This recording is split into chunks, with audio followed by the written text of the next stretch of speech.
My wife cheated on me for months with Steven and proposed open marriage to continue, guilt-free. I agreed, but documented everything. And when I filed for divorce with devastating evidence, she lost the kids, the house, and was left destroyed. I'm 38 years old.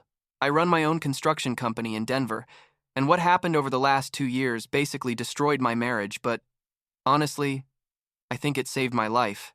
I guess I should start at the beginning, when I met Amanda like 14 years ago at a coffee shop downtown.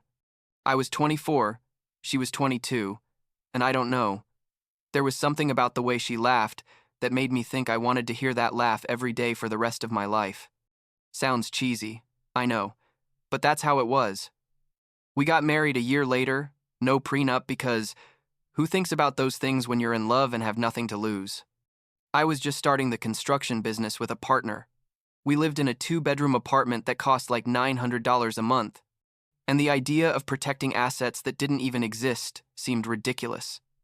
The first few years were good. I mean, we had the normal problems of any young couple trying to build something together, but nothing serious. Amanda worked in marketing for a small company, and I spent like 12 hours a day on job sites trying to grow the business. When Olivia was born, our older daughter, Amanda, decided to stay home, and I was okay with it because my business was already generating enough money to support the family comfortably. 2 years later, Lucas was born, our son, and, life was that typical suburban family routine with 2 kids, a 4-bedroom house in a decent neighborhood, 2 cars, dog included. It wasn't perfect, but it was what it was supposed to be. You know what I mean?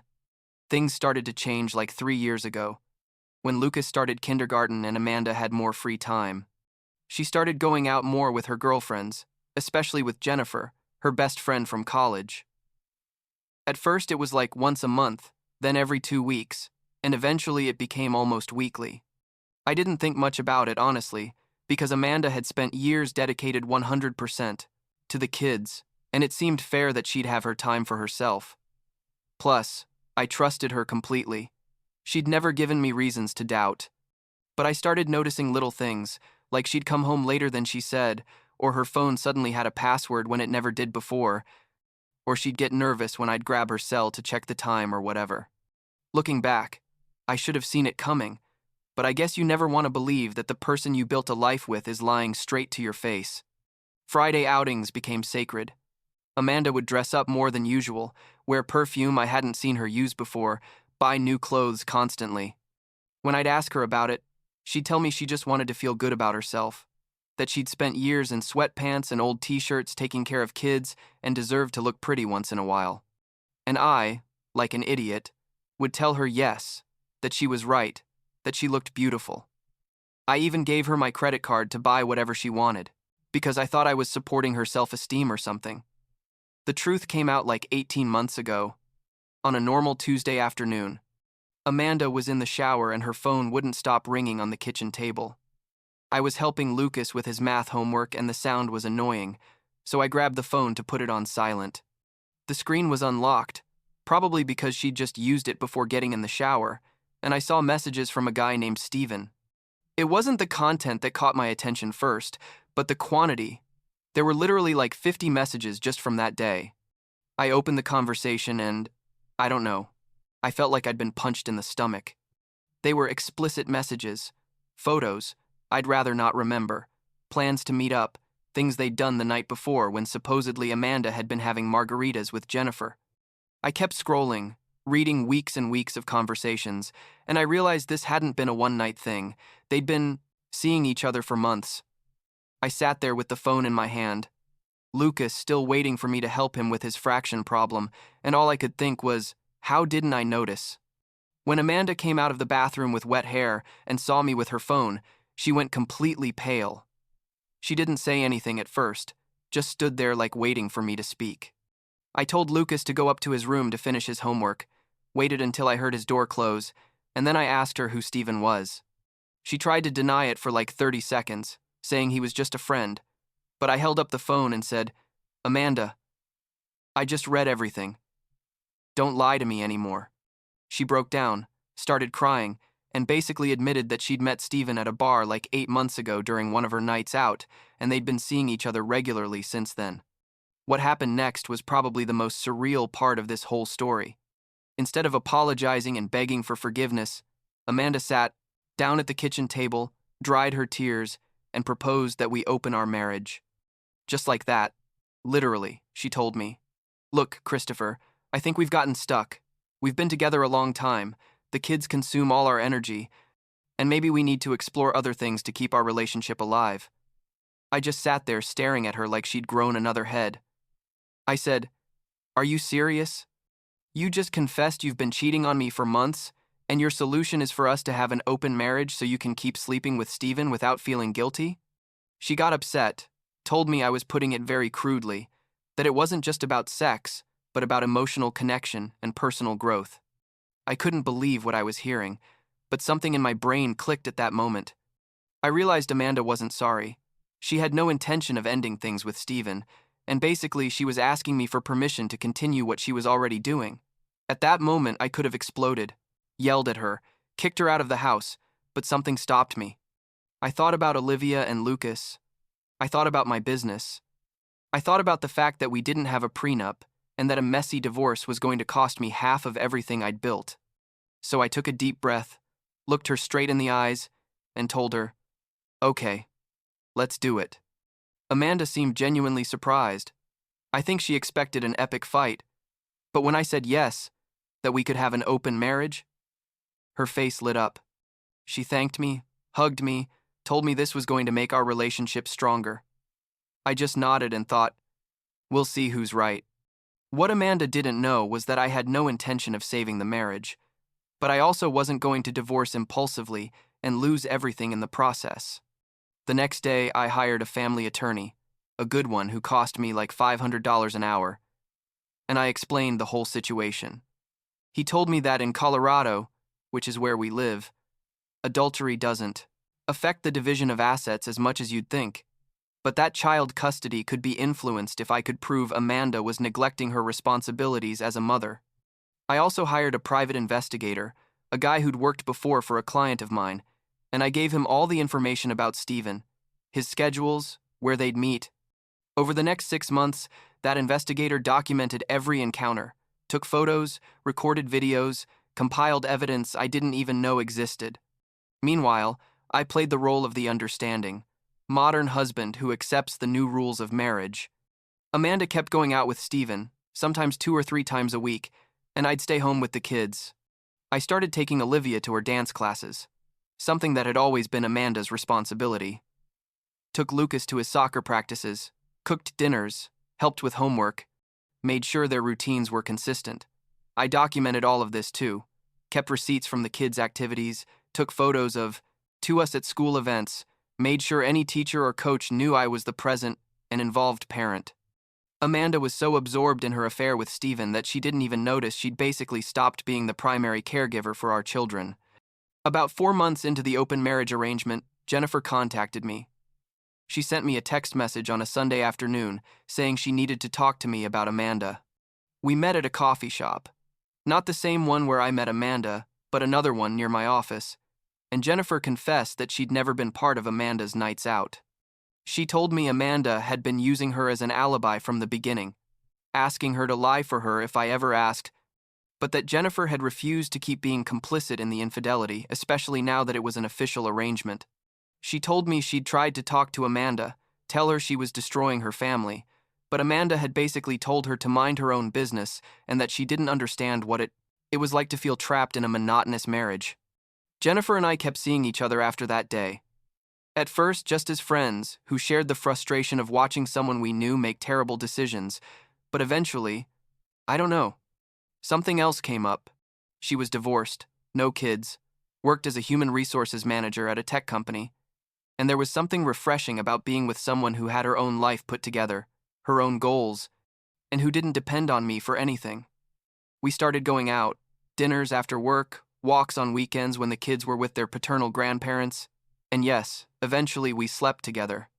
Technically, I wasn't doing anything wrong given that Amanda had established the rules of the open marriage, but I never specifically mentioned Jennifer to her because honestly, I didn't care what Amanda thought about it. Amanda found out about my relationship with Jennifer like 7 months in, I think. I don't remember exactly how. Maybe she saw messages on my phone or Jennifer told her directly. I'm not sure. What I do remember perfectly is her reaction when she confronted me. We were in the kitchen, again. Seems like all the important conversations in that marriage happened in that damn kitchen, and she yelled at me that how dare I sleep with her best friend, that was an unforgivable betrayal, that she'd never disrespected me that way. I literally laughed in her face. I told her, "Are you hearing what's coming out of your mouth? You proposed this. You wanted an open marriage so you could keep seeing Steven. And now that I'm also seeing someone suddenly, it's a problem." She accused me of having planned everything, of waiting for the opportunity to humiliate her with Jennifer specifically. The truth is, I didn't plan it. It just happened. But I wasn't going to give her the pleasure of seeing that I cared about her opinion. Things with Steven started deteriorating for Amanda around the same time. Turns out Steven, a mid-level finance guy who was in his mid-30s, didn't have much interest in a serious relationship with a married woman with 2 kids. When the affair was secret, exciting, forbidden, he was super hooked. But once the open marriage made everything legitimate and boring, he lost interest quickly. Amanda started complaining that Steven wouldn't answer her messages, that he'd cancel plans, that he seemed distant. I just listened without saying anything, thinking about how ironic it was that she was feeling exactly what I'd felt when I discovered the infidelity. But the difference was, I'd turned that pain into strategic action, while she just wallowed in self-pity. 8 months into the arrangement, with all my documentation in order, with the private investigator having compiled enough evidence, with my lawyer telling me I had a solid case, I finally filed the divorce papers. Amanda was shocked, genuinely didn't see it coming. She accused me of having manipulated her, of having pretended to agree with the open marriage just to prepare for divorce. And I told her, yes, exactly, that's what you did. I showed her the folders with the investigator's photos, the records of all the times she'd gone out while I stayed with the kids, the statements from teachers and coaches about my participation in Olivia and Lucas's lives, the receipts, the messages, everything. She tried to negotiate, told me we could try again, that she'd end things with Steven, though he'd basically already ended things with her, that she could change. I told her it was too late, that there was no trust to rebuild, that I didn't want to raise my kids in a house where their mother clearly had no interest in being a mother. The divorce process took like 6 months, and it wasn't pretty. Amanda hired her own lawyer, who tried to argue that I'd coerced her into the open marriage, that I'd been emotionally abusive, that I'd manipulated the kids against her. None of that worked, because I had concrete evidence of everything.